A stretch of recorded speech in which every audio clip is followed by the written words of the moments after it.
All right, we're back from closed session. There's no reportable action. City Attorney? That's correct, Mayor and Council. Thanks. With that, we'll adjourn the closed session and we will reconvene the meeting, the regular city council meeting at 6 p.m.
Hi, Shane. Do you want to do an audio check? Sure, can you hear me? I can hear you just fine. Thank you. Thank you, Ren. I appreciate it.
Okay, if everybody could take their seats, I think we're going to get started here.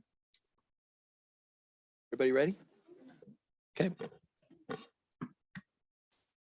With that, we'll start the Selma City Council regular meeting. It's November 1st, 2021 at 6 p.m. in the Selma City Council chambers at 1710 Tucker Street, Selma, California, 93662.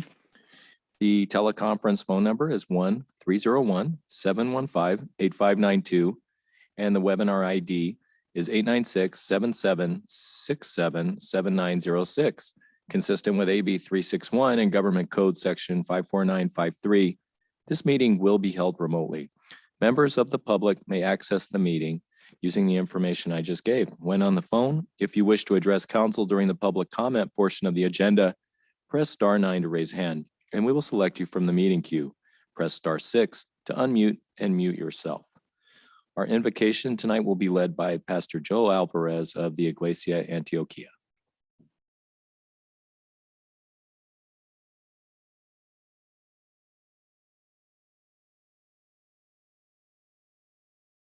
Thank you, Mayor, City Council, men and women. Let's pray. But first, before we pray, I just want to say thank you guys for your help, especially the staff, the police department, the council, men and women that showed up to our March for Jesus. Thank you. It was a success. People want to do it again. It's a lot of work, but I thank you guys, and I really thank the staff, the police department, the works. Everybody that participated. It was very, very awesome, very professional, and everything went without no problem. So that was a successful March for Jesus. Thank you, guys. Let's pray. Heavenly Father, in the name of Jesus Christ, we just thank you, Almighty God. We put this meeting in your hands, God. We just ask you that you direct us by your Holy Spirit, and that everything that goes on here, Heavenly Father, and everything that we do and everything that is decided, I ask you that your Holy Spirit be in the middle of it and directing, for you can be glorified and all the citizens of Selma be blessed. In the name of Jesus Christ, we thank you and we love you with all our hearts, and we all say, Amen. Amen.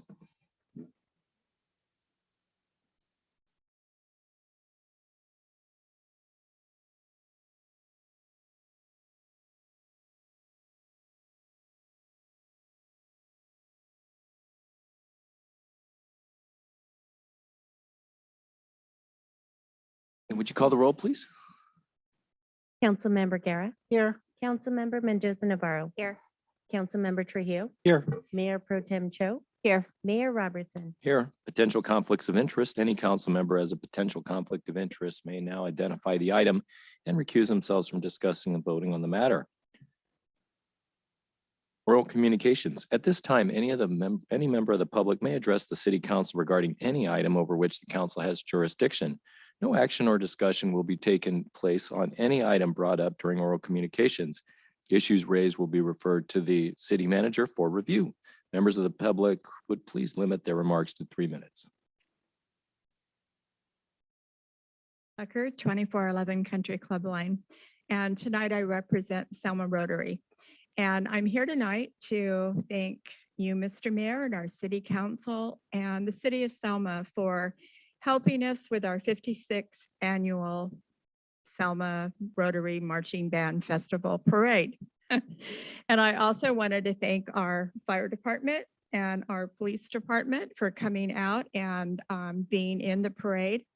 And a special shout out to our public works director, Shane, who every year we always have some sort of glitch. And he always comes through and fixes it and makes it seem so simple. So he is a great representative as a community partner, not just as a worker, but for someone that wants to make our city better. And they were also in the parade the last couple of years, our city works. And they come out with their truck and flags, and they're riding lawnmowers, and they are just a great participant. So thank you all. And we will be planning our 57th year in the very near future. So thank you. Thank you. Anyone else have any comments at this time? Hey, clerk, do we have anybody on the line or on Zoom? As a reminder to the callers that we have on Zoom, please use the raise your hand feature and we will call on you. Mayor Robertson, at this time, I see no hands raised. Thank you. With that, we'll move on to special presentations. The Pacific Gas and Electric update will have to be postponed because the presenter is not feeling well tonight. So we'll move on to our second special presentation, which is a special recognition of Alicio Zuniga, as presented by Mike Kirshner, Director of Parks and Community Services. A little full. Mayor Robertson, Mayor City Council, I appreciate Alicia's doing it. He sent me a picture of his breakfast. He just got back Nice. from exercise tonight. He's a little lighter in the wallet, probably. Yeah.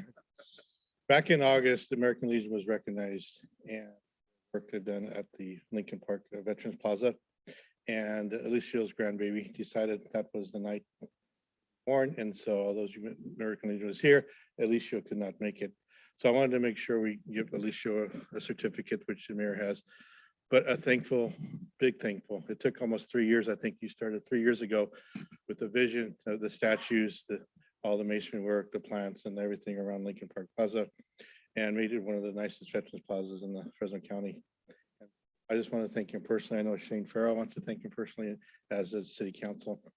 But a lot of hours, a lot of his own money, a lot of work with the American Legion on Mondays to get the money from the Legion Group. And so with that, I really do appreciate, Alicia, all your work. And he is still out there. You can still see him, even though it's been dedicated 2 months ago. You can still see him out there on a Saturday, Sunday doing some work. So thank you. And I'll turn it over to the mayor. Great.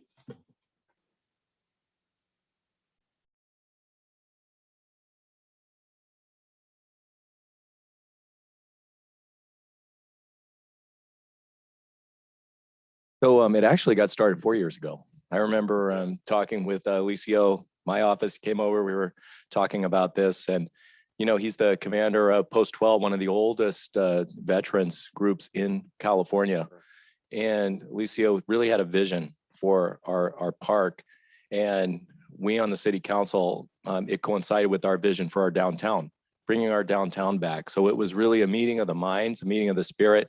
And we had a person here in Alicio Uya, the Marine, I should say, who had it down and made it happen. So we're just so grateful to you as a city, Alicio, for making this happen, spending so much time with your wife, Alma, away from your family, making our Veterans Plaza a true Veterans Plaza, which it deserves to be.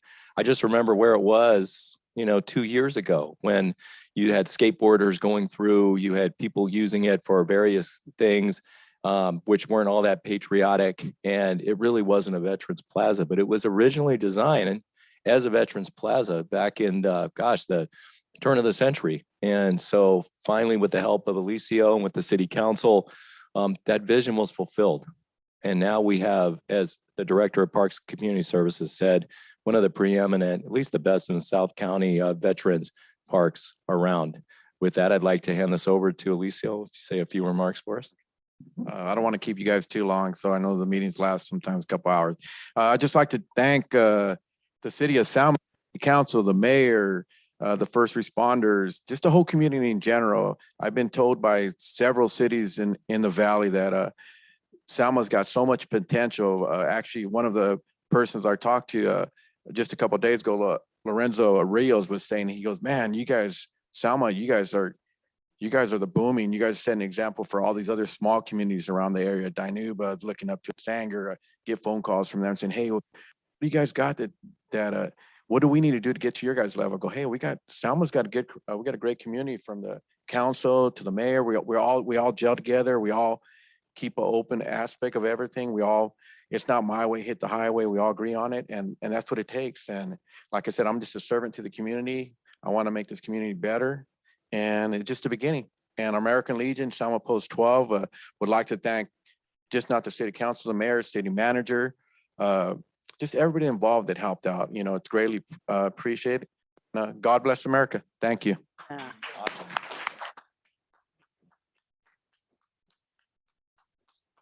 I'd also like to say thank you to the to Post 12 for putting, working on the sign that's going to be coming up at Rose and McCall. So thank you for that, Post 12.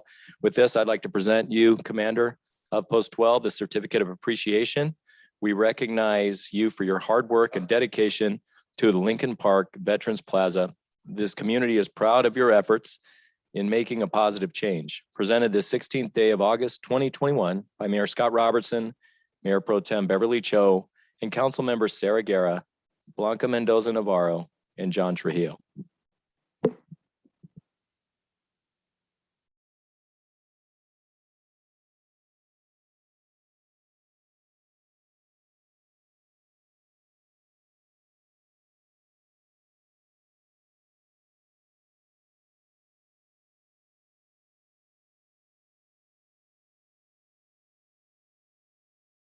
Bye. I like that. Yeah, I told her.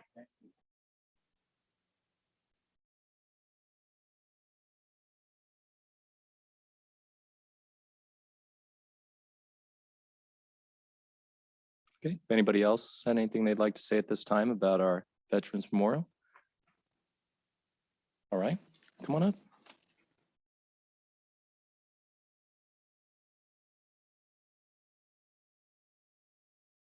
Vista Solace, 1701 Danube Avenue. It is absolutely beautiful. My father was a veteran, and so it's very, very special to me. Alma and Alicia used to be my neighbors. So I drove by the other day. Maybe it was after a council meeting. It was dark, and those statues looked like they were twinkling because they were just so shiny with the bronze, and it brought tears to my eyes. It's just really gorgeous. So if you haven't seen it at night, please make a point of driving by at night.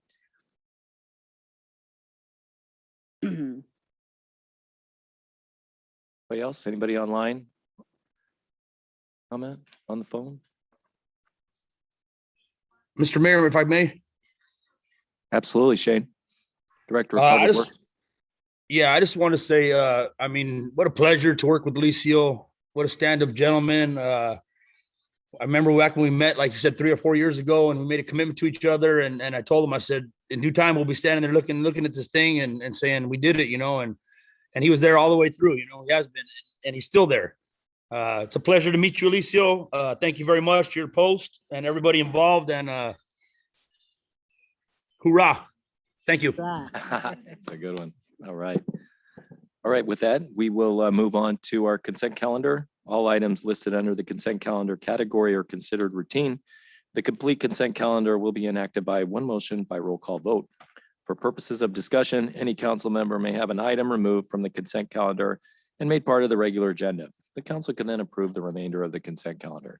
Does anyone have an item or items they'd like to remove tonight? Mayor, I want to take off I. And I will take off item F. Is there a motion to approve the other items? Items A through E? I'll make a and motion. H. Second? Okay, call the roll, please. Mayor Pro Tem Cho, Yes. Councilmember Mendoza Navarro, Councilmember Guerra, Yes. Councilmember Trujillo, Yes. Mayor Robertson. Yes, thank you. First item F, it's consideration of the intergovernmental agreement regarding transfer of public funds between the California Department of Healthcare Services and the city, and the health plan provider agreements between the city and Anthem Blue Cross and CalViva Health, and authorization for the interim city manager to execute same. Fire Chief Peterson. Sure. So my question is, I looked at the language there. This is a pretty big chunk of change for the city in Yes, the, it is. in the millions. Yes. So are there any changes that you saw in this to the amount that the city might be getting, or any changes to the terms of Well, the The agreement? terms have stayed very similar. I believe the only change was an increase in the administrative fee. To a Went, I believe, from 2.5%. 20 to 25, something to that nature. All of the other conditions, terms, things like that have all stayed consistently the same. That's good to know. Thank you for that. Appreciate it. Item I. Page 74, just check register. Check number 78225, Department of Healthcare for $50,736.36. Give us a clarification on that. That is GEMTQAF, Ground Emergency Medical Transport Quality Assurance Fee. It's a quarterly fee that we pay to healthcare services. It's related to, it's a mandatory reporting and fee that comes out quarterly related to Medi-Cal services and the types of services that we provide, that we transport.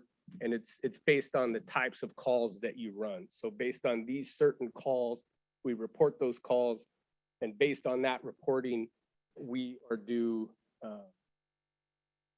So is it related to the IGT services? So it's a different program. Okay. It's similar where there are funds exchange both ways, only with IGT, it's much more profitable for the city. Whereas this is significantly less profitable. We pay in, typically we pay in more than we do get back Oh, wow. for this funding, yes. Do you have to pay it? We do. Unfortunately, it's mandatory. Got it. Okay. You. I'm looking at 78224 right above it, Department of Conservation, SMIP and seismic fee report. What's that for? 3,500.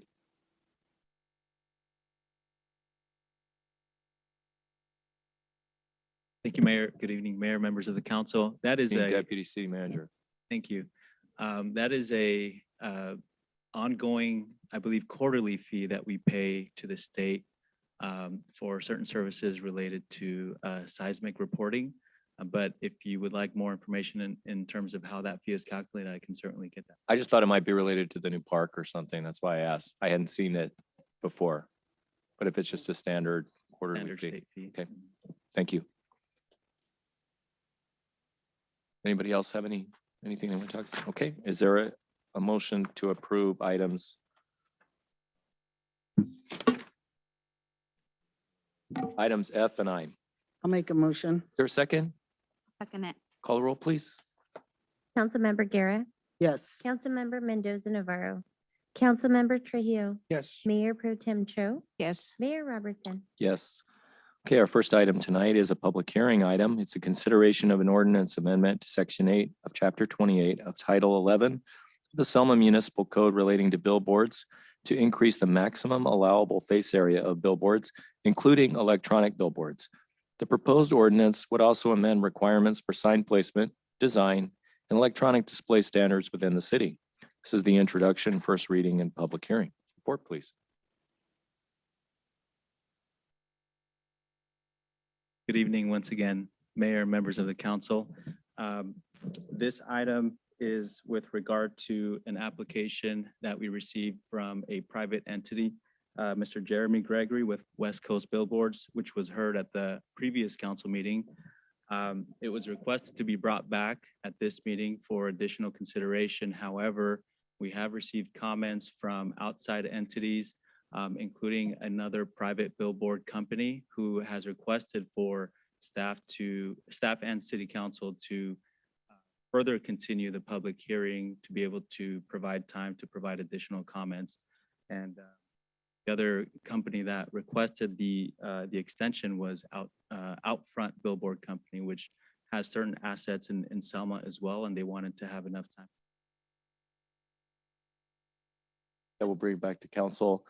This is, if we continue it, do we have to conduct? Okay, No, you would just need to continue it by motion to the specific date, and then you don't need to renotice it. do we So need you to save open money. the hearing to the public? Not at this time? necessarily. You can open it at the next meeting. Okay, is there a motion to continue this? I'll make a motion. Okay, is there a second? it.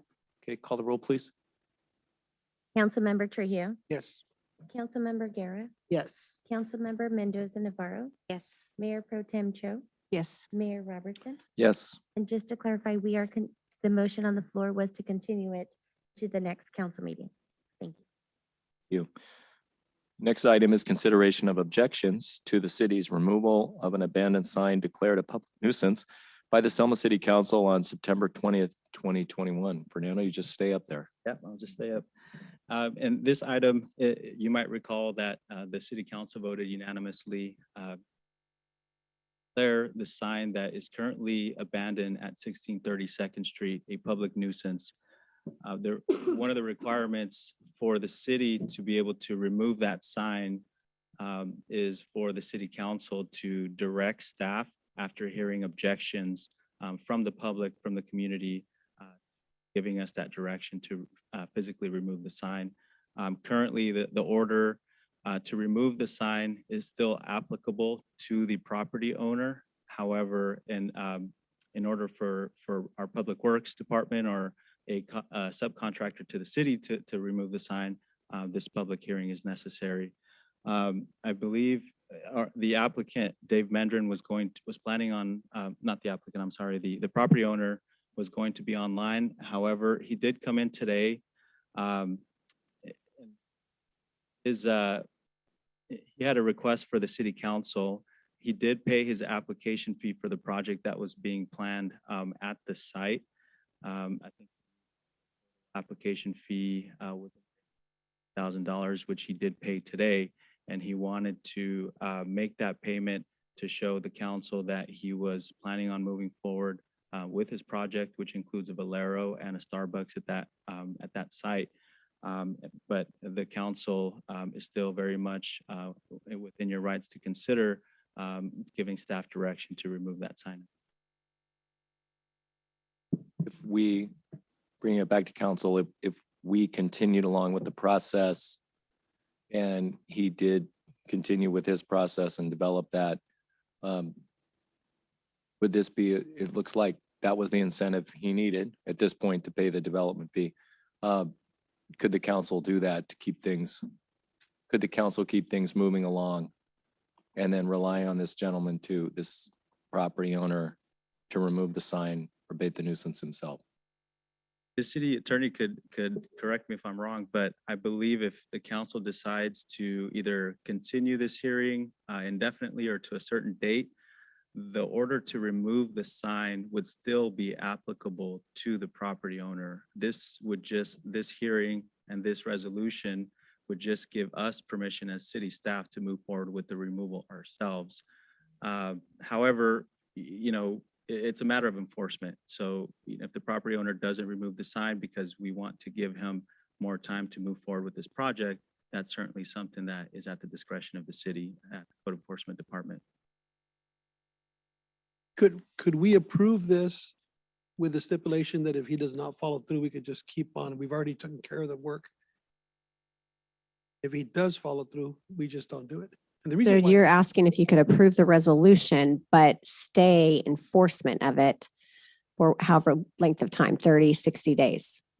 the reason why I say that is because, I mean, we've been going through this, and I mean, we're the actual, what I understand is that, we're setting the precedent, what's going to happen in the future.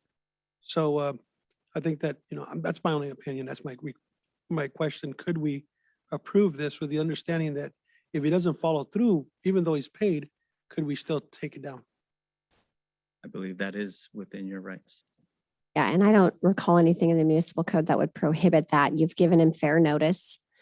There's also a provision in here that should you take it down, the sign needs to be stored for at least 30 days for him to come and collect it. So it's not like you're going to be throwing it away. So you're giving him due process in that regard. So council, you could adopt this resolution and then ask the county or ask the city to hold off on enforcement for whatever length of time you choose. What's his timeline for the sale and development of the property, Fernando? At this time, we don't have a specific timeline. He did submit a revised site plan today with his application fee. And I asked him where he is with the purchase of the adjacent home that he also plans to include with the development. He said he's still very close to purchasing that. He still has a commitment from Valero and Starbucks, according to Mr. Mendrin. It's just he hasn't given us a firm timeline, which has been the case for. I counted it up. The council granted 8 extensions. I mean, so we really granted a lot of time here. And the only thing that's gotten his attention is actually declaring it a nuisance. So maybe we ought to just keep it open, approve it, but stay the removal. Would the 2 clients that are moving in, was he Starbucks and Chevron, would they use the sign that's there? That's the plan, because if he was to remove it, according to Mr. Mendrin, if he was to remove it and then reinstall a new sign, it would cost him somewhere in the neighborhood of $300,000. So he would prefer to use the existing sign poles. Is there anything in writing from those 2, from the that they plan on using that sign? Not that I've seen, no, just the renderings and drawings. Fernando, do we have a policy in regards to our signs? What, you know, what their specific, you know, what they can and can't do, and, you know, the facade of the sign? Yeah, we can't regulate the messaging of the sign. I think No, this no, is an issue that came up at the last council meeting, but we do have standards in terms of size, height, and face of the signage. And that mostly applies to off-site billboards. For on-premise signs, it's a little different, but there are still regulations. Because this sign was already in the past, would that give that sign or that owner the ability to say that it's been grandfathered in? So that, you know, the texture and what it is, that, you know, that's his. Yeah, I mean, right now, the only thing that's standing at that particular sign are the poles. I mean, there's actually no sign face on the poles. It was declared a public nuisance because it was abandoned. So at this point, it's considered just an asset on the property, but not really a sign. Fernando, just quickly, taking the application and the 20,000, does he give you a date as to when he's going to start and date to finish? I mean, that's the actual question. I mean, do we have a policy in place once a developer turns that in from start to finish? What's the time frame? That's a good question. So we try to process applications. I think this application includes a rezone, general plan amendment, a site plan review, and a conditional use permit for sale of alcohol for the convenience store. All of those things processed concurrently could probably take the city staff about, we probably would estimate 4 to 5 months, depending on the level of environmental review. I know there's some review by Caltrans that could potentially delay the project further because it's right off the off-ramp within Caltrans right of way.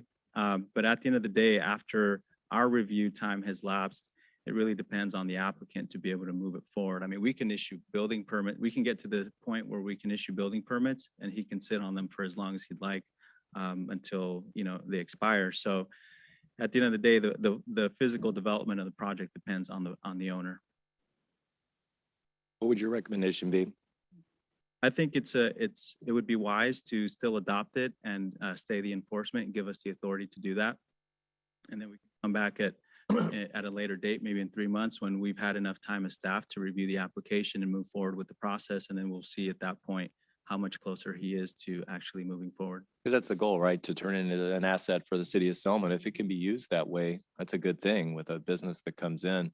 But if it just continues to go this way and, you know, get a bunch of excuses, not good for our city. It doesn't look good.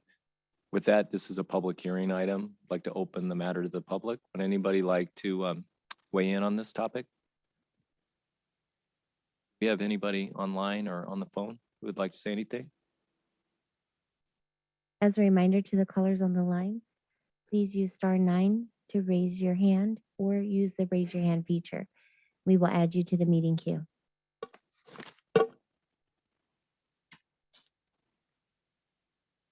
Mayor Robertson, at this time, we have no callers on the line.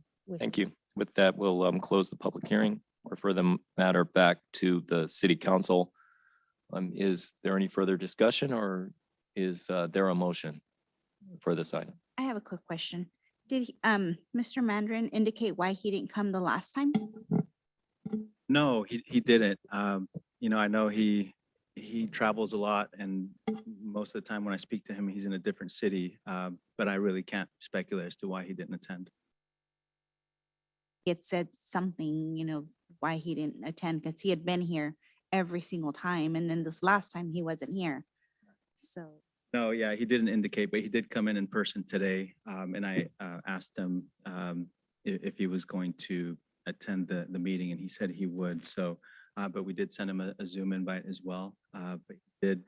I think his main concern was making sure that the application payment was made, and then, you know, give light on the future of that sign.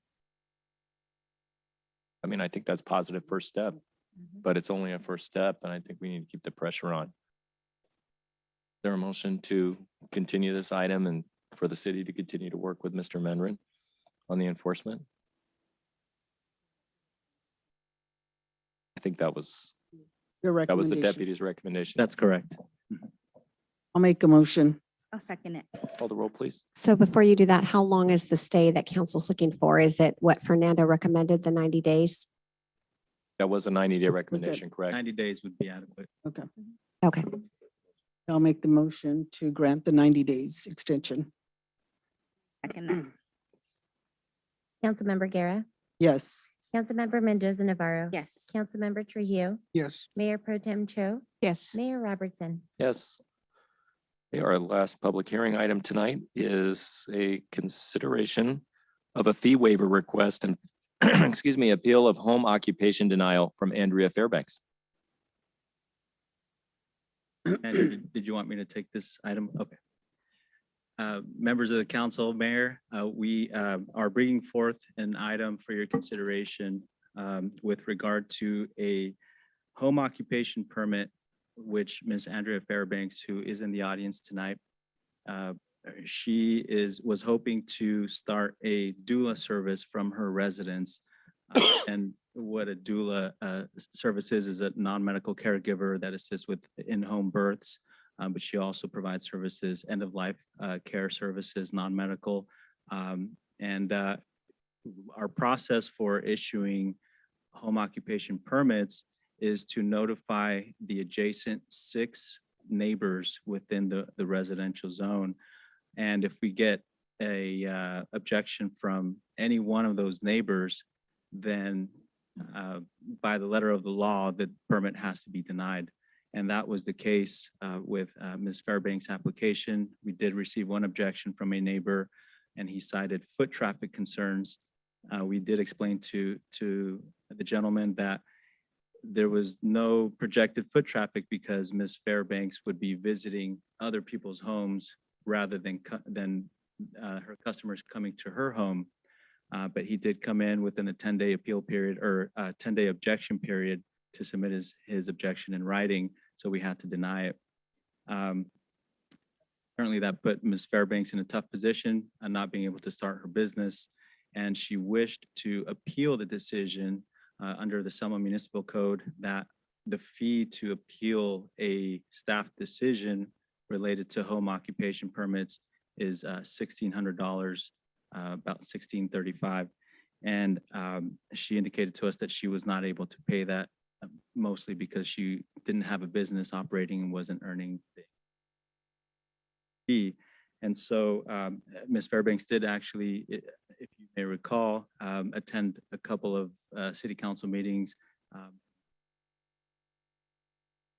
direction from the council to see what we can do to bring that back for council consideration. Staff's recommendation is to, because this would be a public benefit, there is a public benefit tied to waiving the appeal fee and earning the denial of the home occupation permit, because it is a service to the community in terms of the doula services, non-medical care, and other services to seniors that she provides. Staff is recommending that the city council reverse the denial and waive the appeal fee. That if there are not any questions from council, I'll open up the public hearing to the public. Now's the time for anybody from the public to talk about this matter. Anybody who has an interest in this item or no interest? Clerk, do we have anybody on the line or on Zoom? As a reminder to the callers that we have online, please use *9 to raise your virtual hand or use the raise your hand feature if you're using the Zoom app, and we will add you to the meeting queue.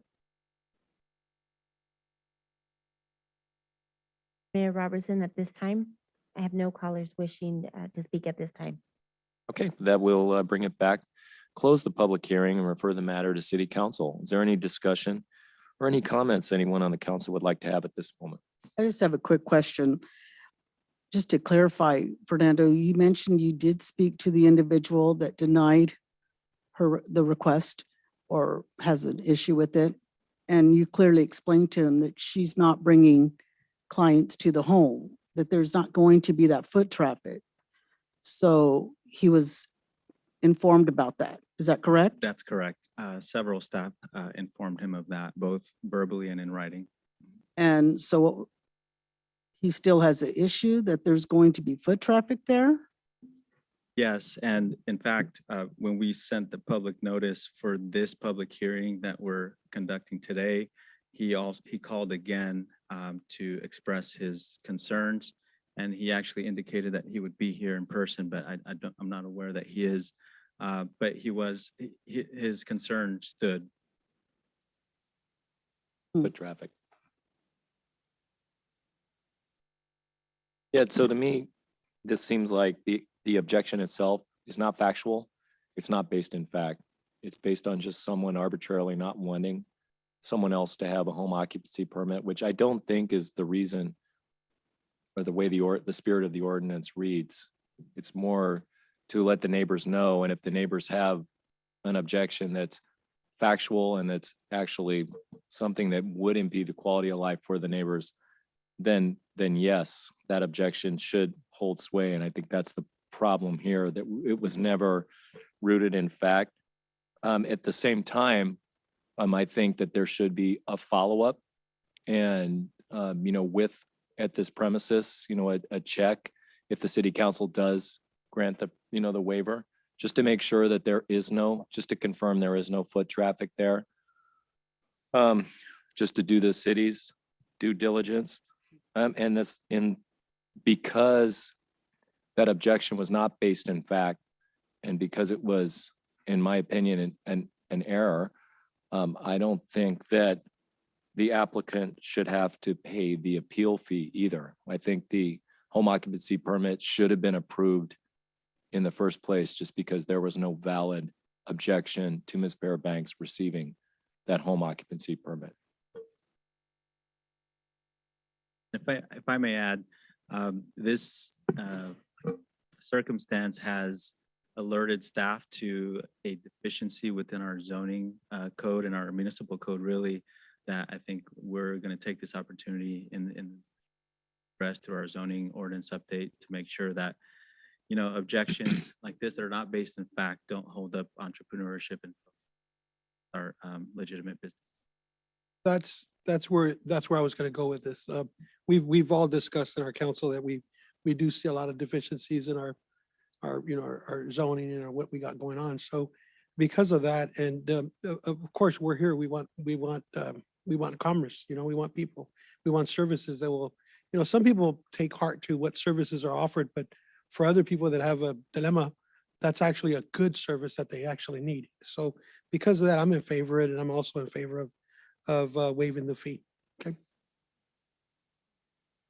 And I was gonna say the same thing as the ordinances and review them and, where it doesn't hold back a commerce, it doesn't back a occupant, yeah. And it also brought back, because there's a lot of people, they might not be self-employed, but a lot of people are working from home now because of the fact that, COVID. And so we are having to do a lot of virtual. So, the neighbors don't know who's working from home and who's not working from home right now because of their employer, that's what the requirement is. So I think there is a lot of room for visiting that zoning ordinance. And yeah, I'm in agreement too. Is there a motion? I'll make a motion. Is there a second? I'll second it. Call the roll, please. Mayor Pro Tem Cho, Yes. Councilmember Mendoza Navarro, Councilmember Guerra, Yes. Councilmember Trujillo, Yes. Mayor Robertson. Yes, and good luck with your business. Okay, the next item is a regular business item. And it is consideration of a resolution amending the schedule of fees and charges for the City of Selma services. Report, please. Mayor and City Council, back in early October, we presented to you the study, the recommendations related to the fee study that was conducted by revenue and cost specialists. And you asked that the resolution be brought back to you at a later date after posting the proposed fee schedule on our webpage, in which we did. And so we have the resolution back for your consideration. Eric Johnson and, well, I think Cho Ty is here with the RCES. If you have any questions, then he's available. Thank you. Thanks for joining us tonight. Does council have any questions for RCS before we move forward on this? I just have a question for our city staff. Did we get any objections or comments or anything on the fees? Not that we're aware of, not that I'm aware of. I don't think spoke with the city clerk today and we hadn't heard anything back from him. Nothing on the parks, anything on that, Mike? I don't have any question. I just have a comment that this is long overdue, so. I agree. The city can really use the extra money, the extra revenue right now. And the fact that the city's leaving that money on the table is a bad thing, and this will correct that.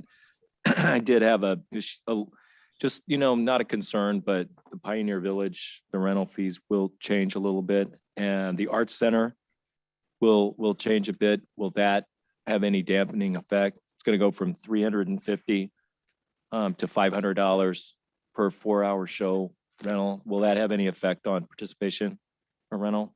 Mayor Roberts, Mayor City Council, I don't believe so. We've looked at those fees and based on what other rentals you can come across, it's very reasonable, especially Pioneer Village too. But we are keeping Pioneer Village under the indoor facilities. Right. Ability to have tables and chairs, and we know you don't have to rent tables and chairs for like Monsignor Lopez Hall or Portuguese Hall. Essentially trying to be competitive. No. How about the park rental? It's going from $100 to $200 a day, but for 200 or more. Not really, because those participants. usually organizations or nonprofits or businesses. The general public rents the shelters, and those are very reasonable price. Okay.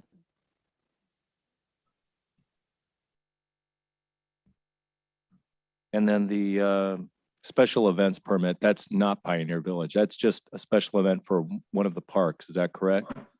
A special event, and it goes through community development, but special event fee would be parks when you're closing off a street.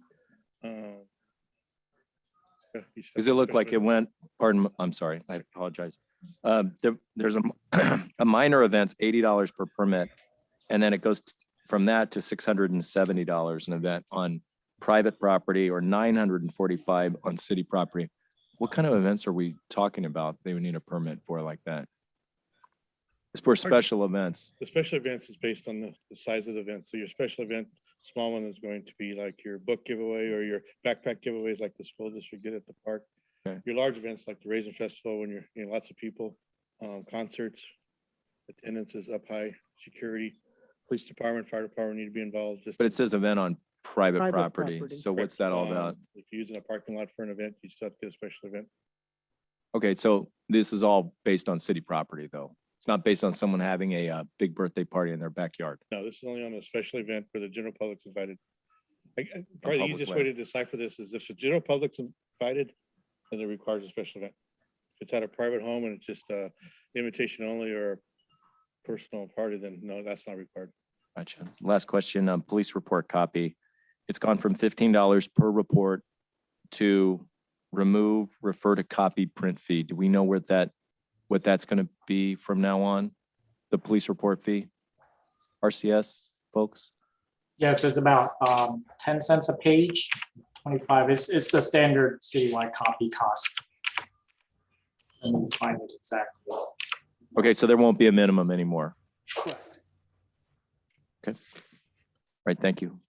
Did anyone have any questions about the user fees? Is there anyone online or on the phone who has a question or would like to make a comment on user fees, which haven't been changed since 2005, so that's a good thing.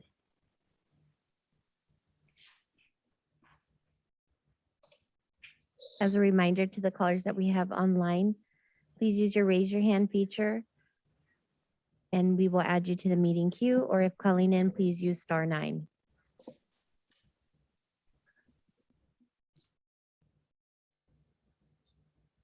No callers with their hands raised. Thank you. And let me rephrase. They have been changed over the years, but not really in a systematic, analytic way that RCS professionals like RCS provide. So it's long overdue. It's been 16 years, and it's going to help the city to recover revenue. I make a for motion to separate. approve it. Is there a I'll second? it. Call the roll, please. Member Trujillo, Yes. Councilmember Guerra, Yes. Councilmember Mendoza Navarro, Yes. Mayor Pro Tem Cho, Yes. Mayor Robertson. Yes. Last item of regular business tonight, consider introduction of an ordinance to add chapter 1.5 to title 8 to the Selma Municipal Code for the collection and disposal of organic waste. Good evening once again, Mayor, members of the council.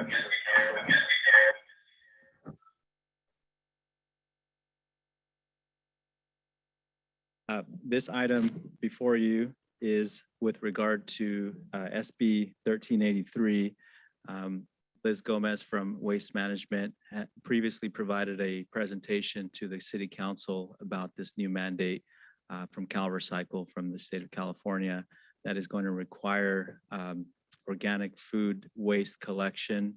And in order for us to come into compliance with this law, staff is recommending that you adopt the ordinance that is provided, which is based off of model ordinance that Waste Management previously provided and has been reviewed by the city attorney. This will allow us to be able to start enforcing the mandates requirements, which typically would apply to commercial entities that do collect food and produce more than a certain amount. I think it's 20 cubic yards of food waste. And so once we're into compliance, then we can start working with Waste Management to educate our businesses, our residents about the new requirements. There won't be any real enforcement or fines from the state until 2024. So there is about a 2-year grace period before the hammer starts coming down, quote unquote.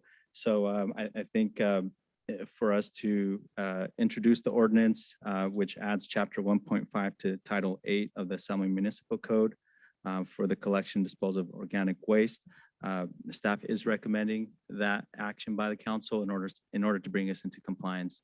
Liz Gomez from Waste Management is here as well to answer any questions. Thank you for your report and your recommendation and your analysis. With that, we'll bring it back to council. Does anyone have any questions for Liz Gomez tonight from Waste Management? I don't have any questions. I think you did a good presentation the last time and it's duly noted. Anybody else like to say anything at this point? Anybody from the public like to give some input on this new green waste ordinance? Is there anyone online or on Zoom like to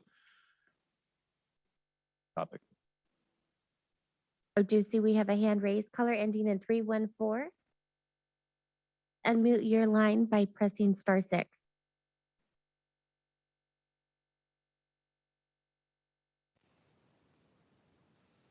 Hi, caller, please state your name.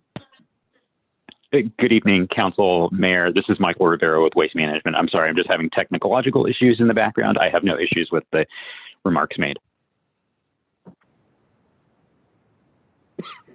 All right. Working. With that, we'll bring it back to council. There's no more discussion. Would anyone like to make a motion? I'll make a motion. Is there a second? I'll second. Call the roll, please.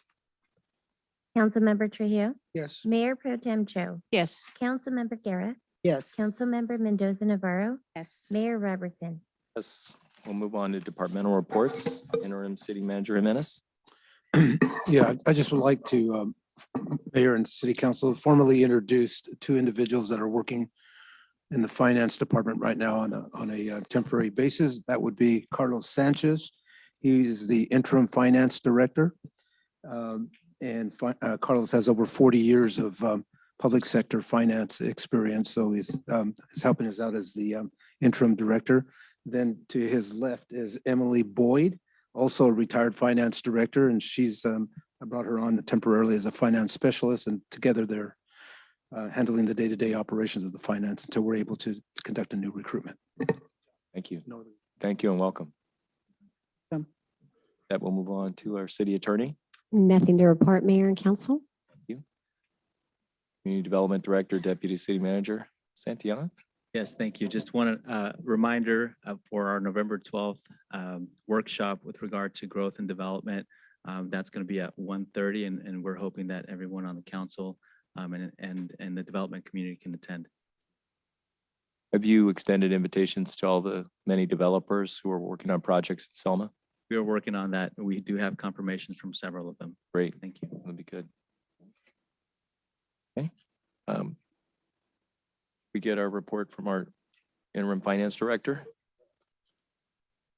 Or finance manager? Sounds good.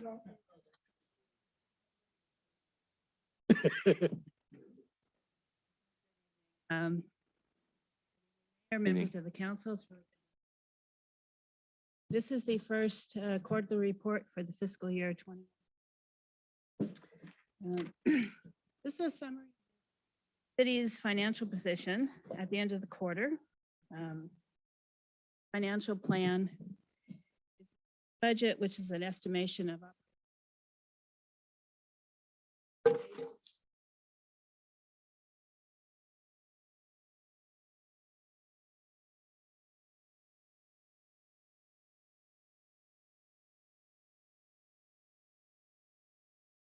right on track with all of our funds. These are the funds that we're going to talk about tonight. They are the ones mentioned. Budget resolution. I said this report contains. I promise you, I'm not going to stand here and read every single number. We're going to look at each one of these funds and we're going to talk about the highlights. We are 25% of the way into the year. And so all things being equal, we would have collected 25% of our expenditures. However, all things are not equal. As you can see with the general fund revenues, property taxes don't.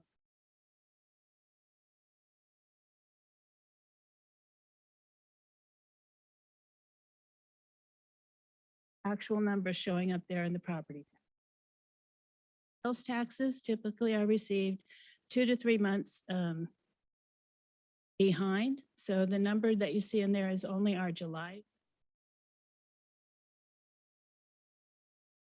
And then we go ahead and accrue backwards. But now in each month, when you look at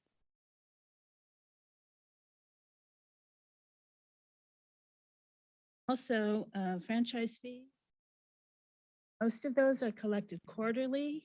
Some of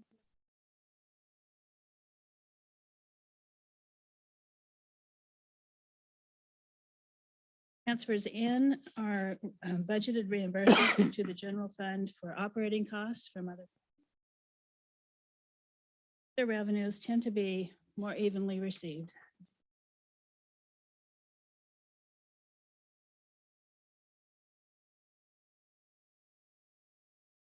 Once again, we're looking at 25% of the year. So we're ideally would see you're going to have 25% expended or less.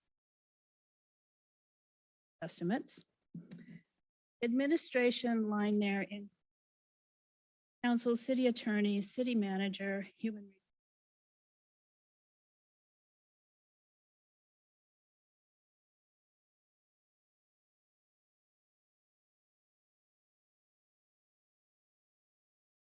That fire is tracking a little bit higher than 25% due to the cost associated with fighting fires and the strike teams and the overtime that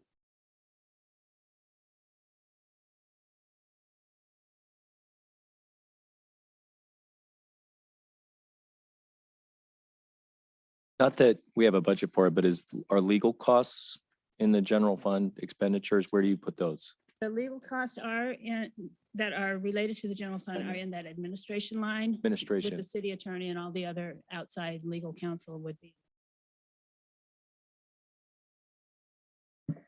So measure S, the safety fund. This is a sales tax measure. So once again, you're going to see your sales.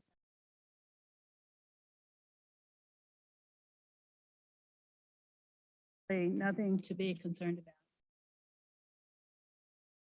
And this one is tracking right on target.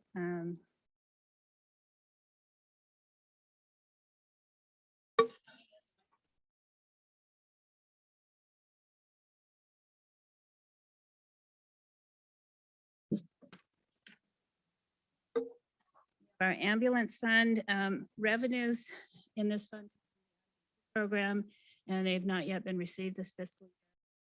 They're usually received only every 6 months.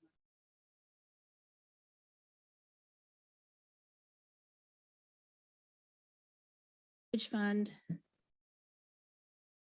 and the Cultural Arts Fund are both subsidized by the general fund.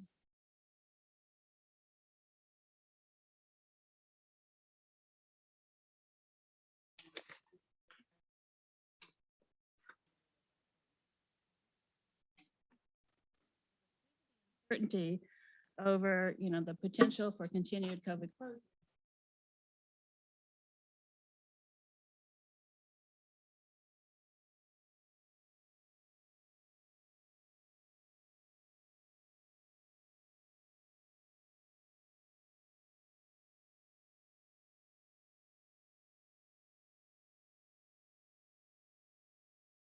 Next fund on here is the Transit Fund. Revenues here include July and August only, so that's why revenue to date is a little bit lower than the 25%.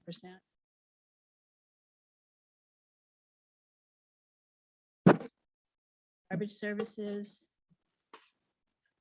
Revenues here come from property taxes, which, as we stated earlier, come in December. Garbage just yet. Arts Fund. And once again, we did budget revenues lower because we weren't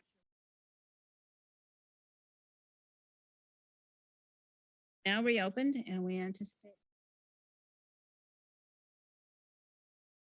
Additionally, I understand there's some grant revenues that are off. Going to go up too, a little bit. Those are the highlights of where we are in the first quarter of this fiscal year. Do you have any questions for me? Council have any questions? Have any questions? Did you see anything that alarmed you or made you ecstatic or gave you pause for concern? No, this is all very typical. What your numbers, your actuals are coming in compared to your budget. I don't find anything basis as we go through this, see whether or not things continue.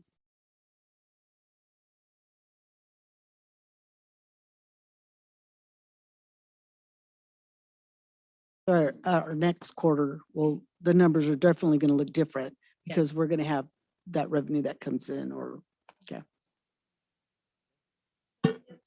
Gave you guys the handout, if you want to go through this.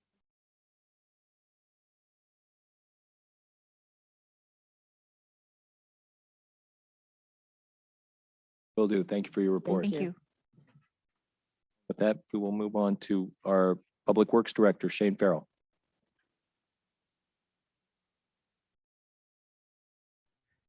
Thank you, Mr. Mayor, members of council. Real quick for Public Works, we're going to have a ribbon cutting ceremony this Wednesday at 3 o'clock at Peter Ringo Park. Dedication of a new sign and replacement of the stolen monument. That's all I have from Public Works. Thank you. Awesome. Looking forward to it. Thank you. Thank you for all your good work. Okay. Next is Fire Chief Peterson. Police Commander Garza.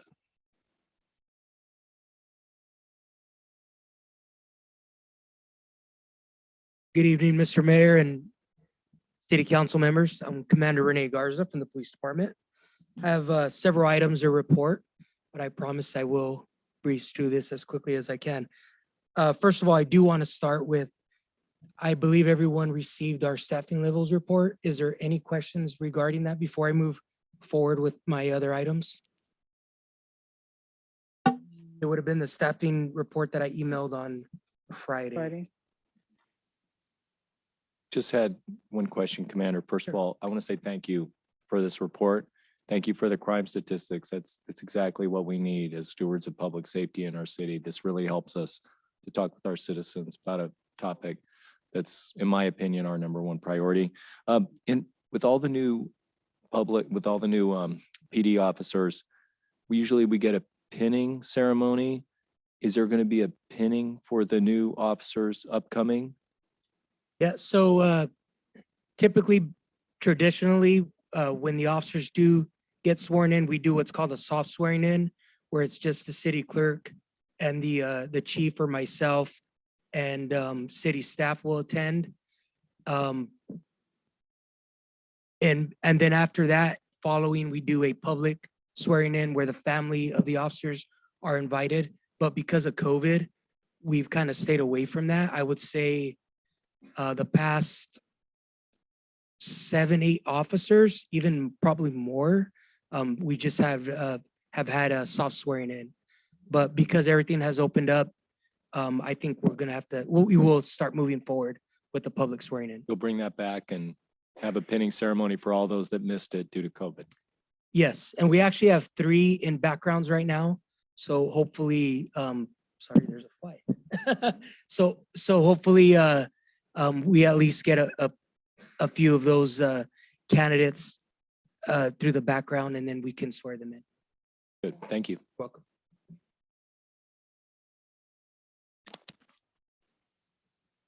No questions regarding that? Okay. So I'd like to start with one of our detectives, Detective Richard Farrell. He's been with the agency for 14 years. The last 5 years he's been assigned to our detectives division.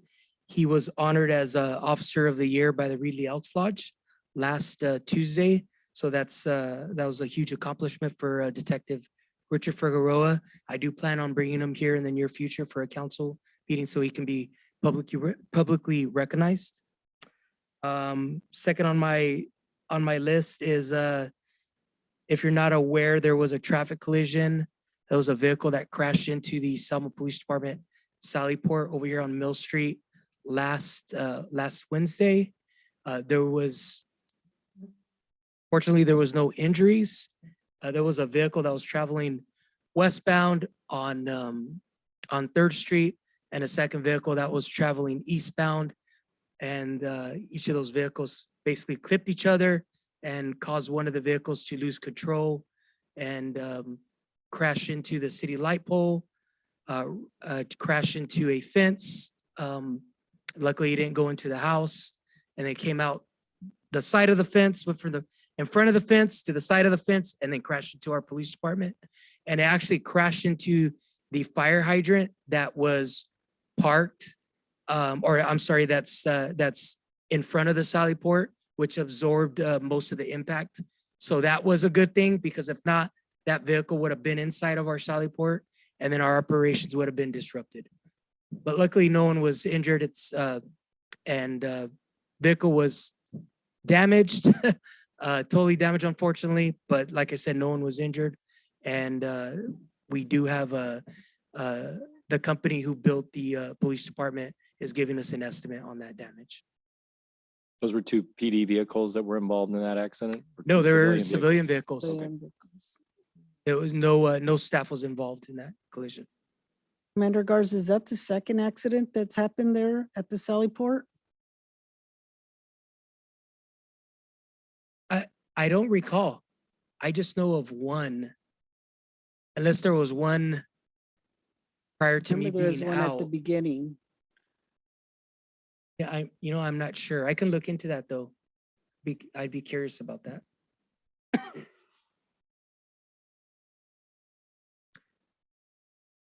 Also, last week I attended a domestic violence media conference. I know Council Member Garrett brought that up in regards to domestic violence. Unfortunately, is on the rise, and it is. Ms. Richardson was one of the guest speakers at that media conference. I'm not sure if you watched the news last week. It was a very, very tragic story. Her daughter was killed as a result of domestic violence in the city of Clovis. So they wanted to hold that conference so that they can send a message that if you are suffering from being a victim of domestic violence, we want you to call the police department or seek some type of counseling so we can hopefully reduce those numbers. and reduce the injuries. With that said, we do have domestic violence training. We have 2 trainings scheduled for our police officers. We have a lot of new police officers, and we want to be able to train them. And Marjorie Mason Center is going to be putting on that training for free for our law enforcement personnel. And that's going to be December 2nd and December 7th. And one of the things I wanted to add is the police department acquired a grant. We were able to acquire a solar message speed board. It's not very big, but the speed board, we were awarded this grant. It's about $6,000, and it's a speed board that's mobile that we can attach to to existing poles, and it powers by solar, and it'll actually tell you how fast you're going. So it's a miniature board of what you see on other cities. So we're gonna try that out and see if we can get other boards in the future. But I just thought I bring that up, and we plan on deploying that to different areas of the city. And then finally, talking about speed or traffic related issues, we do have DUI checkpoints coming up. The holidays are approaching quickly. We have a DUI checkpoint scheduled for November and for this month of November, and a second one scheduled for the month of December. And that's all I have. If anybody else has any questions. Question on speed bumps. So they were kind of ruled out in 2005. Looks like Fresno's bringing them back. Any plans for Selma to take a look at speed bumps again in some of those speed alleys that we hear about? I mean, when I was out last year, going door to door, people talked about how their neighborhoods just had too many people speeding, as they weren't thinking about how fast they were going, like in front of Eric White, Mitchell and Fig. And a lot of people said, what about speed bumps? And I know they haven't been used for a while, but is that something the city could look into again? We absolutely can. So there's some pros and cons to the speed bumps. Just talking with not recently, but past conversations with other police officers, they do attract speeders to even speed faster because they want to.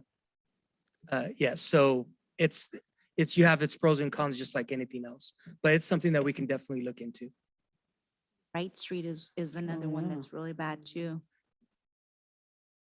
Maybe just near the schools. That's a school, yeah. I think Right. it's, is vital to have them there because of the way some of these kids drive, especially Wright Street. I know we've had this conversation before years ago, Mhm. but I haven't heard anything recent, but I think it's a good discussion to good. have. To look back at that. Okay. Thank you. Mike Kirschner, Parks, Community Services. City Council, real quick, we did order the Merry Christmas, Happy Holiday sign. Merry Christmas sign is actually already in stock, and so the Happy Holiday sign is being specially made. We can actually put one on top of the other. Shane and I went out there, and there's enough space and the height. And December 3rd, December 5th was our timeline to receive them. For those who went to the band festival, you may have seen the old dairy cow on the back of their city truck. So this Saturday, a fundraiser for Chamber of Commerce and also for Pioneer Village to start raising some funds. So the rib cook-off, gates open at 3 to 9 o'clock. We have 10 competitors at this time, and cornhole tournament. Thank you. Council reports, Councilmember Mendoza Navarro.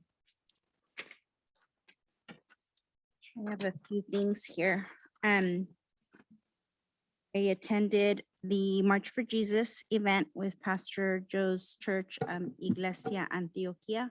It was really nice. They were raffling off some bikes and other items. They had a lot of food, and it was a nice little walk. I attended the band festival. We walked, it was a little bit hot after a little bit, but afterwards I was able to talk to some constituents and, just get out there and talk to everybody. And as I was leaving, I actually ran into Parminder Singh. And so we had a great conversation after. So he said, I've been trying to schedule some time to, meet with you, and this just by fate, we just, met. I attended the Christ Driven Church Annual Soup and Bread Festival. That's the first time that I've ever attended. There was a lot of people. They had the little train rides for the kids. They had a lot of cute little costumes. A lot of kids were dressed up. They had face painting, free food, free candy. They had 2 big tubs full of candy, and they just kept filling them and filling them. I was asked to be one of the judges for the soup contest. They had 14 soups, and let me tell you, that was so hard. They had so many good soups, and it was hard to pick my top 3. But that was nice. And oh, I meant to mention November is National Diabetes Awareness Month, if you guys don't know. And blue is the color that represents diabetes. And I don't know if you guys remember, but I mentioned before, my son was diagnosed with type 1 diabetes at the age of 9. So keep November 14th in mind, because that is World Diabetes Day. And wanted to say congratulations to my nephew. He graduated from the Marine Corps this last couple weekends, I think it was. He was on, he graduated in San Diego. We weren't able to get down there. And reminder for class of 91 high school reunion. That's going to be on November 13th. Public Works, Shane, I hope you don't ask for any repair money for those little, whatever he was driving, Lawnmowers. those little, lawnmowers, because they were zooming their room.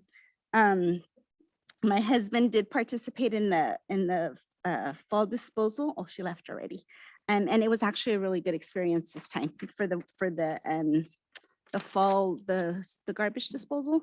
When you take the, thank you. I was like, what is it called? The fall cleanup. Thank you. Yes, the fall cleanup. And we remodeled our bathroom. And so we were able to dump that stuff off. And then on a personal note, I also attended the 27th Annual Marian Eucharistic Conference. It was held at the Clovis Veterans Hall. And so it was a really good experience. They brought in, it was a 3-day spiritual retreat, and they brought in 3 priests from across the nation. One of them was a priest from New Orleans, one from Georgia, one from Alabama. Bishop Joseph Brennan actually gave the opening mass, and it was really nice. It was hosted by Holy Cross Ministries, and one of the priests that attended is Father Tony Richard. He's actually the full-time chaplain for the New Orleans Saints. So he said that they've been trying to get him down here for the last 11 years, and it always doesn't work out because they always have, it's during football season. So it was a really good experience. I think that's all I have. Yeah. Member Trio. Yes, I'd first like to acknowledge and thank all the staff members of all departments. I know that we're running a little bit short, and I want to acknowledge that you guys are all doing a fantastic job. We're moving into the end of the year, and I really want you guys all to know that we really appreciate it, and we'll do our part to make sure that we can get you to you guys' comfortable level. I also attended the March for Jesus. I'm not going to try to announce the church name because I can't. Joe's Elvis Church. I attended that walk. And I also attended the Christ Driven Church, and I was a judge, and we ate a lot of soup, and it was nice. It was really good. Lots of people there. I was attempting to attend the parade, and I had a business meltdown at my business, so I had to wash dishes. So, and I apologize to the council about that, and I acknowledge to you guys that I wasn't able to attend. So I apologize for that one, but I want to bring up one, and I said I wasn't going to do it, but I'm going to do it now. I want to bring up an individual in this community, in this city hall that works for us. She's been here 19 years. And I really want to commend for all the work that she's done. I was an elected official 2.5 years ago, and I have 3 businesses, and I only tell everybody that I'm as good as my staff. And one thing I've learned in my staff, we brought her flowers and we told her we loved her and we told her thank you. And I want to acknowledge Reina for all the hard work, the 19 years you've been here. You're very valuable and we appreciate everything you do. Okay, for that, I want to thank you. There's some concerns. I want to make sure that I double back on the police department, the rec. I think it's really, really important that we fix that immediately. So if you could come back to the council meeting, the next meeting, and let us know what the status is on that police department, okay? That's a pillar of our city and that should be corrected. Another concern is Dinuba and Thompson. Dinuba and Thompson, it seems to me when I'm driving up on a Saturday and Sunday that it's becoming a swap meet. And that road, that place right there is congested as it is. So if we could get our staff to call the county, I know it's the county, and we could start talking to them because the road gets narrower, people pull over, and that it's becoming it's a safety. If we could look at that, it's really, really becoming congested there in that corner. McCall and Thompson. Dinuba, I'm sorry. Yeah. Dinuba and McCall? Yeah, Dinuba, sorry, thank you. But the last one I want to bring up that I don't know who to direct this to the city manager. About 2 years ago, we built this police station. And I believe that Mayor Robertson, Councilman Guerra, and myself, and Jim Avalos, and I think Louis Franco were part of the decision-making on that. I'd like to see if we could work on getting a plaque and put it on there and make sure that our former city manager was on there. And if we could work on that, I really appreciate that. I think recognition needs to come to when we build something, this community, that we build it and we recognize the people that really put the effort out there. So I'd like to see if we could get staff to get that corrected and fixed, please. Thank you. That's all. Yara? I have to say I've had bittersweet last couple of weeks. I've attended 3 funerals for some very personal friends that have passed away due to COVID. And then also I did attend the band festival with Blanca Navarro and Mayor Scott Robertson. We walked and we had the option to ride in the cart, but we chose to walk. So that was nice talking to all our citizens, and they brought some concerns and I'm just like, what? But yeah, they were just so worried about what happened to all our bands this year. We had 13 bands and it's kind of a bittersweet because the week before that, Fowler had their first band festival and they had 30 bands that attended. So it's kind of a little, I just don't know who we can direct any concerns or questions to, maybe the Rotary. So I told them, I said, the city really we don't deal with that with the band festival. So I don't know, Mr. Jimenez, who we can have them send a letter to or.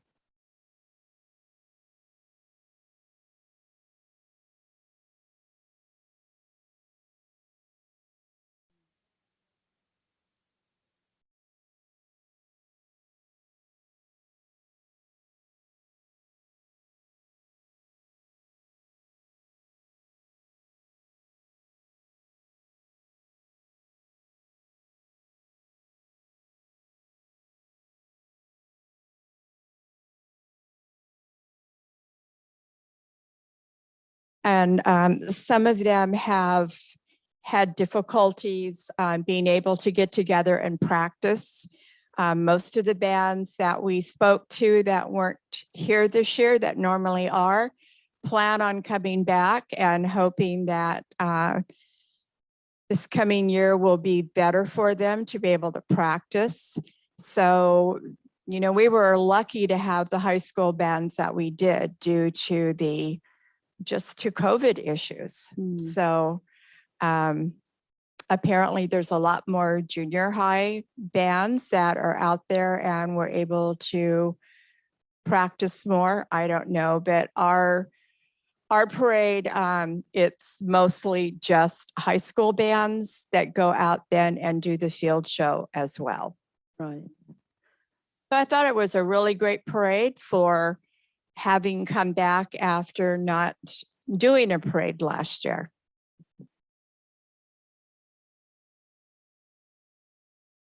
So would they be able to send you any kind of letters or concerns, maybe suggestions to the Rotary?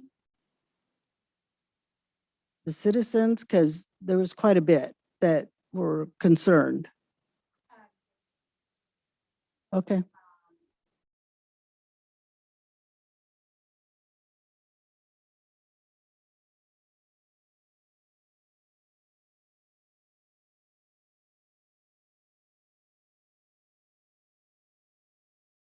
Box Okay. and forward it to. Okay, thank you. And that's pretty much it for me. Mayor Burton.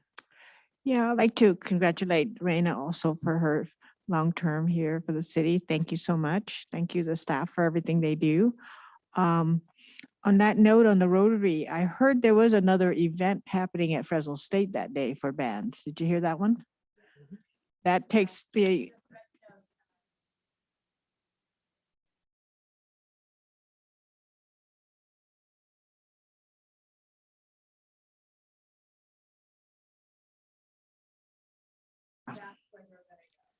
yeah, so that's what basically what, our parade's going against. So it's kind of tough. Okay. I have some small stuff I did. I did go to a ribbon cutting at Pro PT, which is a physical therapy place. It's this old Courtney Moore's place, and Linda Escobar, the one that started there, went elsewhere, and then she's back now. She's managing that office again. So it's a new physical therapist company that's back into Selma. I did also attend the Rockwell Park Design Community event. I was here. Some of the community people were able to see there's a concept A and B that they could see which one they were able to do a survey on which one they would prefer. And then they went down the line and say, what would you prefer? Like the playground, they have apparatus for the kids. And all of them is basically following for handicaps also. So it's neat, very good to hear that. And we're able to choose what was your top 3 choices. And they're trying to, they're gonna go ahead and put I guess, the survey, the results, and get it to us after that. That was interesting. See, announcing, like I said, the rib cook-off this weekend is done by Chamber and Pioneer Village. Come out to that. Personal event. I did something really unusual a couple weekends ago. I've never done this before. I rode it behind a motorcycle. It was for Harley. Oh, okay, Harley. It was for Parlier motorcycle poker run. And I called my one friend, the only one I knew that had a bike. So that we had to go that route. And actually we did like 90 miles round trip. And you go to every city. We started from Parlier, went to Squaw Valley, Kingsburg, Layton, and Selma. Chose was one of the stops. And so we got, best 5 cards, of course, poker, and it got back to Parlier, and, the winner got $100. The worst hand got $50. So that was the neatest, it's really outside my box, but it really was fun. It was like 40, 50 bikes. It was just unique. And, we went, countryside, beautiful. And then came back, and I had it on Facebook, but all the bikers and went in front of a mirror. It was pretty nice. I thought it was really fun. So I did have a good time. And that's it. Awesome. Thank you. Congratulations. Did you make enough to pay for gas? Your poker No, he hand. had to pay for gas. Oh, shoot. I wanted to ask if we could contact Senator Hurtado and Assemblymember Arambula's office to discuss their budget asks for the year. This is about the time when they start talking about that. I think that the 2 of us on the council should meet with their representatives just to start talking about what they're going to ask for us, because we keep hearing about this record-setting surplus that they're going to have, and we need to work on that allocation for our city and make sure we get on that. Congratulations to our city clerk and her longevity and her professionalism and excellence. And our city is down right now. We don't have enough people. But we're not out, and we can come back, and we need to do that. And we need to keep that in our hearts, because we love our city and we can't give up hope. I attended a special Fresno County Rural Transit Authority meeting. I like the council member, I used the cleanup day at the Selma, at the the Selma School District Transportation Yard. It went very smoothly. So that was good. Cleanup week went really well. That was a good location. Maybe that will happen next time, maybe not. I understand it was a one-off, but maybe that'll continue. Keep your eyes open for a ballot initiative allowing online sports betting. 85% of the proceeds will benefit homelessness shelter construction and mental health services. 2 items we need, and we need to fund, and we need to have a funding source. And all of us cities need to get together to build one of these for our South County. The mayors of Fresno, Long Beach, Sacramento, and Oakland have backed the initiative. So there's some firepower behind this, and it's going to go in the right place. And there are a lot of folks who like sports and a lot of folks who like betting, and you put the 2 together and it could raise some revenue. Thank you to Public Works Director Shane Farrell for removing those oleanders along Golden State. They're getting there. They're not there already, but keep going. I like seeing that remodel going on downtown. Those apartments next to our building are being renovated. That's great. Bringing the living space back. That's what I think we need for our downtown is living space and affordable at the same time, nice living space that people want to live in, not that they have to live in, that they want to live in. So people come downtown, and I think that'll help our restaurants downtown as well. Having people downtown, having a reason to come downtown. I attended the Selma Senior Resource Fair at Lincoln Park, and I attended the Council of Governments meeting on Thursday. That's why I wasn't able to attend the park open house. I would have liked to, but couldn't be there. So that was 5:30 to 8:15. And COG voted on a preferred sustainable community strategy, which emphasized, we voted at COG on a sustainable community strategy scenario, which emphasizes reducing sprawl while supporting higher densities in urban centers to complement high quality transit investment. That's kind of a mouthful to say that, it's the city and the counties, the county and the cities in the county will be moving their efforts in transit dollars towards working on reducing needs for vehicles, because that's the key. It really followed the state playbook of supporting these higher densities where people go, like Selma's downtown. If we start getting more people living down there, and that's what the transit oriented development grant is all about, which the city just got for 2 out of 3 years for the downtown scenario, for the downtown strategic plan. So that was a really important decision. And there was debate on that too. There were callers in there. There were EJ folks who had an issue with that. But at the end of the day, the vote was 13-2 to go with that scenario. And I think that's going to have an impact on the county for the next 3 or 4 years. And with that, we'll move on to our oral communications. At this time, any member of the public may address the city council regarding any item over which the council has jurisdiction. No action or discussion will be taken on any item not on the agenda. Issues raised will be referred to the city manager for review. Members of the public shall limit their remarks to 3 minutes. Would anyone like to have any parting remarks tonight? I'm Andrea Fairbanks, 2044 Tulare Street. Good evening, Mayor Robertson and council. I just want to thank you so much for your consideration on my behalf and thank the staff. Mr. Jimenez, I know that there was a lot of work that went behind the scenes in making this happen for me. So, and I appreciate it. Do we have anyone on the line or on Zoom? Web. 1057 Mill Street, Rose Robertson. I just want to say that I don't know about, I'm pretty sure most of you, I not only am I the CFO for our agency, I also became the secretary for Mayor Robertson and Councilmember Guerra since July on concerns about public safety. But the fact that now that we got a report on staff, appreciate that. Thank you. And I know that the PD, public safety here, we want to be positive. I truly understand that. I know that we see the police officers out in the public or Boys and Girls Club and involved somewhat in our community, which is great.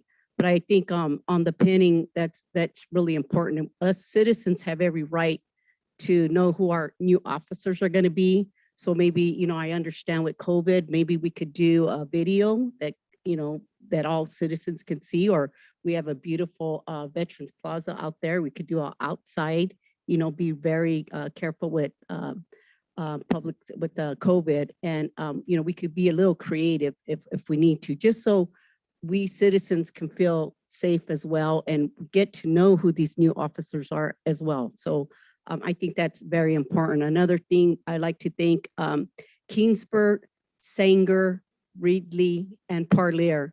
They are posting, you know, their arrest with the picture of who they are arresting and what some of the citizens are saying right now, that they're grateful for that in case they do come to Selma. So I still am very confused why we're not allowed to post that. And I get that we want to be positive, but at the same time, public safety will always be very important and number one in every city. And we have every right to know what is happening here in our town with public safety. So I think between the both positive and negativity of what's going on in our public safety, we citizens have the right to know what is happening so we can protect ourselves from whoever is around in our community. Thank you. Thank you. Else have any comments at this time? Anyone on the line or on Zoom? As a reminder to the callers that we have online, please use your raise your hand feature. We will add you to the meeting queue.